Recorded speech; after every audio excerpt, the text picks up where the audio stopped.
ઉત્તરાયણમાં પતંગ રસિયાઓની મજા, ત્યાં અબોલ પશુઓ માટે સજા।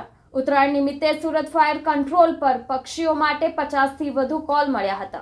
ઉત્તરાયણ દરમિયાન પક્ષીઓ માટે કરુણા અભિયાન શરૂ કરવામાં આવે છે। સુરતના જુદા જુદા વિસ્તારોમાં કરુણા અભિયાન દ્વારા કંટ્રોલ પોઈન્ટ શરૂ કરવામાં આવ્યા છે, જે પૈકી સુરત મહાનગરપાલિકાના ફાયર બ્રિગેડને ઉત્તરાયણ નિમિત્તે પક્ષીઓ માટે 50થી વધુ કોલ મળ્યા હતા, જેમાં અલગ અલગ વિસ્તારોમાંથી ફાયર વિભાગે પક્ષીઓનું રેસ્ક્યુ કર્યા હતા।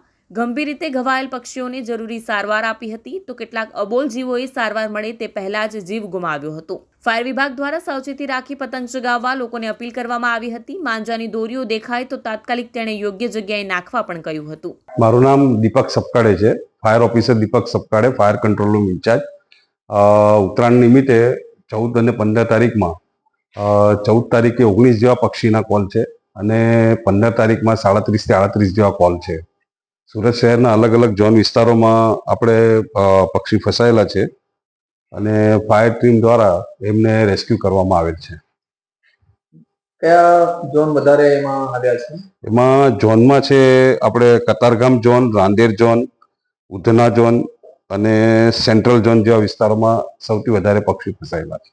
આપ પક્ષીઓને બચાવવા પછી એમને કેવી રીતે શું આગળ કામગીરી કરવામાં આવે છે? પક્ષીને બચાવ્યા પછી જો પક્ષી ઇન્જર્ડ વધારે ન હોય તો એને અમે ત્યાંથી જ ઉડાવી દઈએ છીએ અને વધારે ઇન્જર્ડ હોય તો અલગ અલગ સંસ્થા દ્વારા એ લોકોને ફાયર કંટ્રોલ રૂમ દ્વારા ફોન કરીને બોલાવવામાં આવે છે અને જે ફાયર સ્ટેશન દ્વારા રેસ્ક્યુ કરવામાં આવે ત્યાંથી એ લોકો પક્ષીને લઈ જાય છે અને આગળની સારવાર કરે છે।